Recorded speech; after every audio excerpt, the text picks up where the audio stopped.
Welcome back, and let's head over now to the war in Ukraine. Just today, 6 people were killed when Russian forces struck the southern city of Kherson. A statement from regional authorities say another 6 people were wounded in the artillery strike on a central bus stop, which took place at around 9 a.m. this morning local time.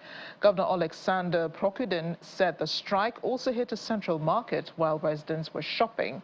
Video released by Kherson Region Military Administration showed damaged buildings of the Palace of Youth incidents with fire burning on the stage of the main auditorium. And a change of guard at the North Atlantic Treaty Organization as former Dutch Prime Minister Mark Rutte takes over as Secretary General. Mr. Rutte voiced his support for Ukraine in his speech later on. The war in Ukraine has put NATO, founded in 1949, to deter and defend against any attack on Western Europe by the Soviet Union. NATO officials and diplomats expect Rutte to maintain Stoltenberg's priorities, rallying support for Ukraine, pushing NATO countries to spend more on defense, and keeping the U.S. engaged in European security. Is to step up our support for Ukraine and bring it ever closer to NATO. Because there can be no lasting security in Europe without a strong, independent Ukraine. I know from personal experience with the downing of flight MH17 in 2014 how conflict in Ukraine is not contained to the front lines. So we must do our part. And I believe now the right wording is that I have to say this meeting now stands adjourned.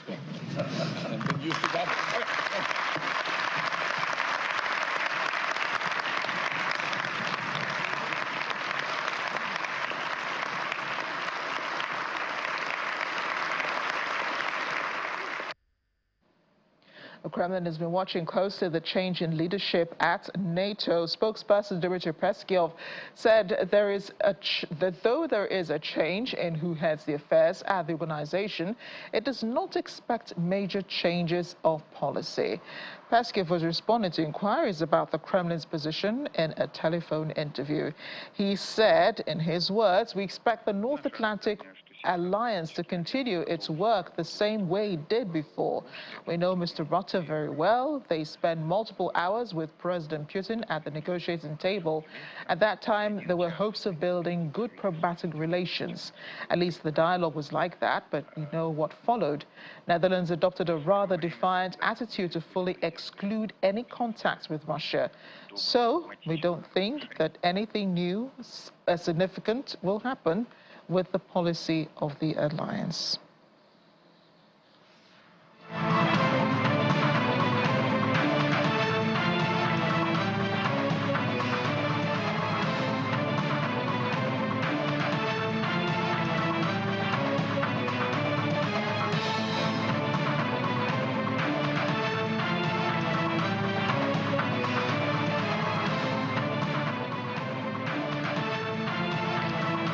South Korea showcased its military prowess, rolling out missiles, tanks and armored vehicles through the streets of Seoul in a grand parade. More than 3,000 military personnel and around 80 military equipment were mobilized in the parade in downtown Seoul. President Yoon Suk-yeol revived the parade last year. Military officials have said it partly intends to showcase South Korea's military strength as a deterrent to North Korea. Earlier in the day, President Yoon warned Pyongyang against using any nuclear weapons and condemned what he called its illegal military cooperation with Russia, vowing stern responses to its provocations.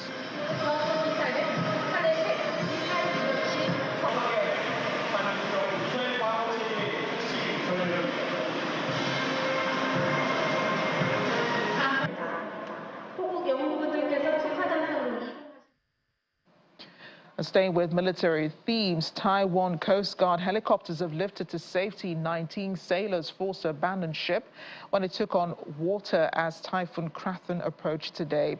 The cargo vessel was traveling from China to Singapore.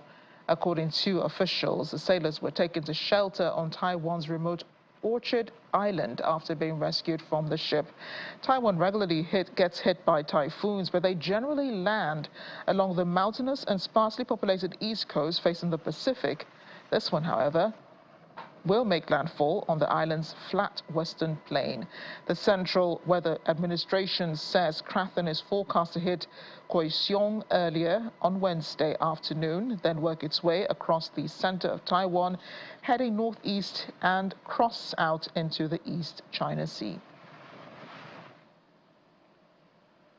Over 20 people appeared dead in Thailand after a school bus carrying students and teachers on a field trip caught fire on the outskirts of the capital Bangkok, with 16 passengers hospitalized. Police could not immediately confirm the number of injuries or deaths, but according to Interior Minister Anutin Chanirakui, about 23 people are still missing. 16 students and 3 teachers were sent to a hospital for treatment.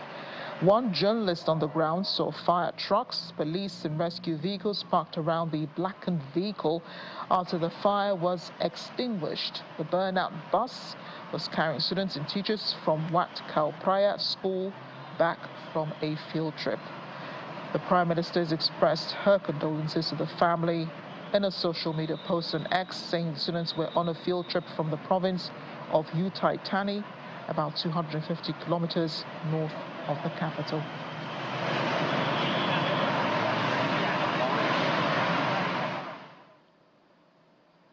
And in the aftermath of a knife attack at a suburban supermarket in Shanghai, China, the latest in a series of stabbing incidents in major Chinese cities this year. This eyewitness video was obtained earlier. 3 people were killed, 15 others injured in the attack, which happened on Monday, the eve of China's week-long national holiday. Local police said that a 37-year-old man, surnamed Lin, has been detained. According to an initial investigation by police, Lin had traveled to Shanghai to vent his anger following a personal financial dispute.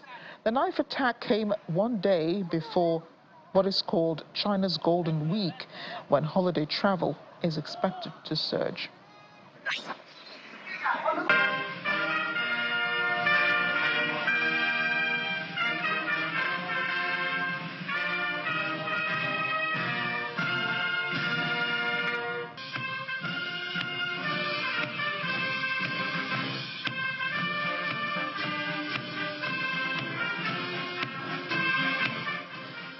As you already guessed, it's Nigeria and China's National Day today. For China is the 75th anniversary of the founding of modern-day China.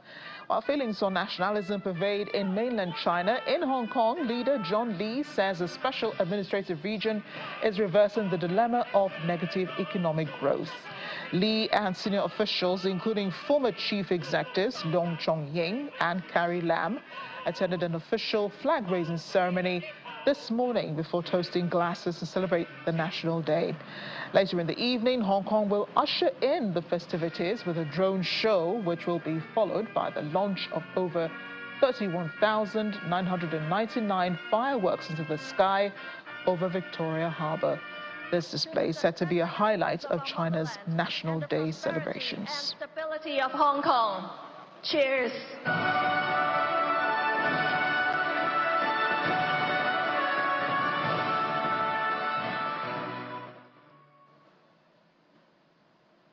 Meanwhile, UN Secretary-General Antonio Guterres has extended his National Day greetings to China, commending its significant achievements in global sustainable development and poverty alleviation. In a recent interview with China Global Television Network, Mr. Guterres offered his congratulations to the country, emphasizing it has made substantial contributions to the UN's peace and development goals and set an example for the world.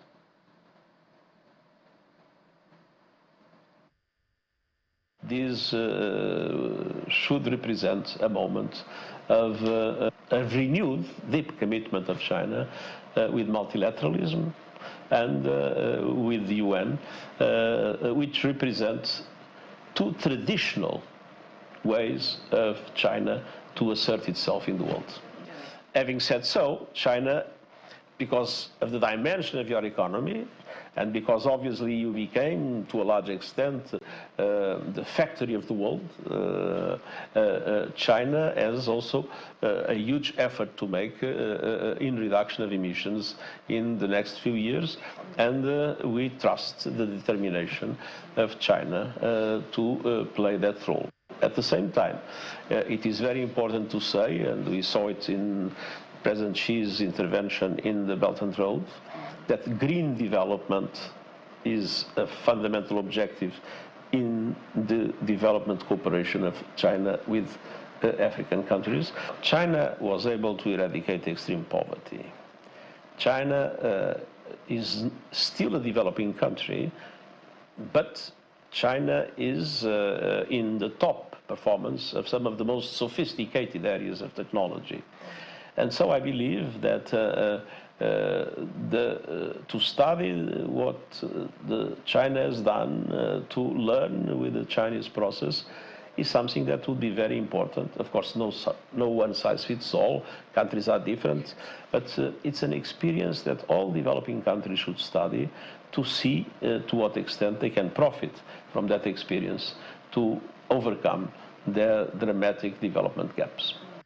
It's Nigeria's 64th independence, and the day started with President Bola Tinubu addressing the nation. As part of his Independence Day broadcast, the president promised to convene a one-month National Youth Conference to address challenges and opportunities confronting young people in the country. According to him, the conference will, among other matters, discuss issues around education, employment, innovation, security, and social justice. While acknowledging the economic hardship experienced by citizens, the president restated his commitment to addressing those challenges.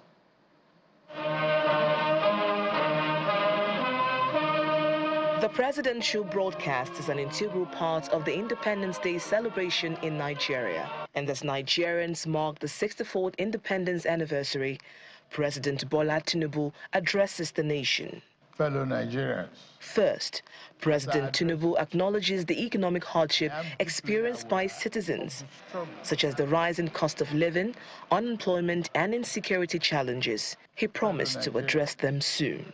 As I address it today, I am deeply aware of the struggles many of you face in these challenging times.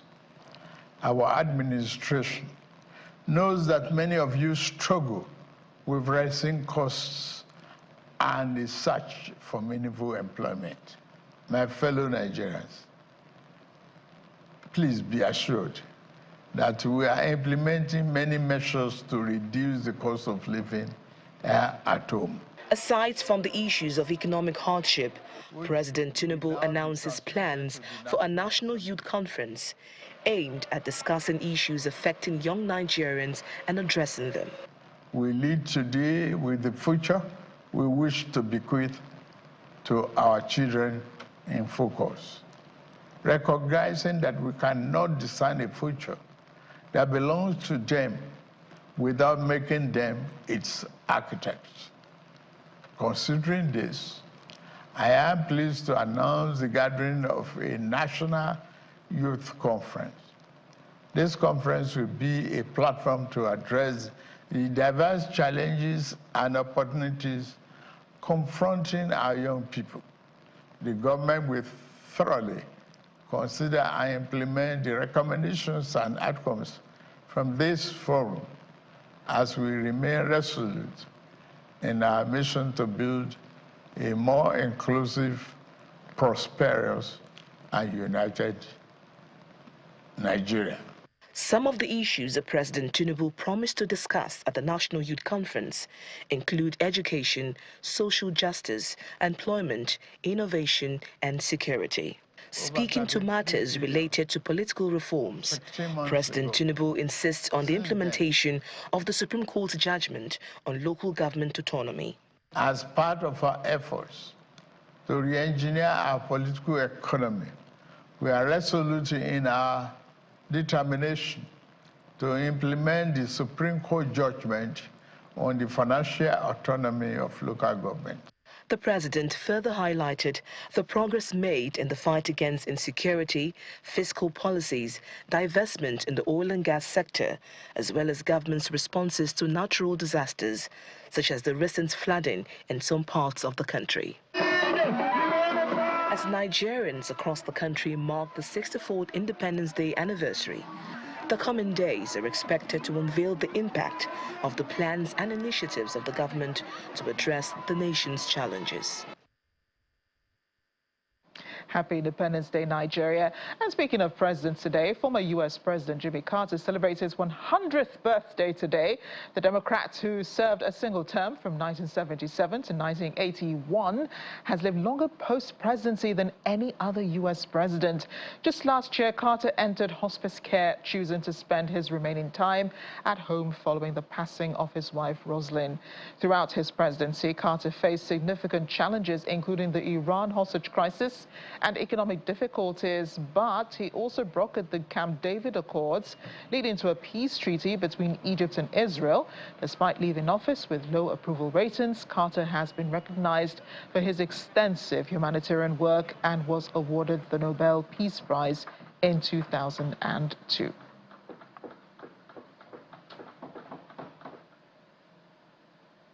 Our correspondent in Washington, Maria Bird, joins us now via Skype audio. Maria, this has got to be the oldest former president alive, not just in the United States, but I dare say in the rest of the world.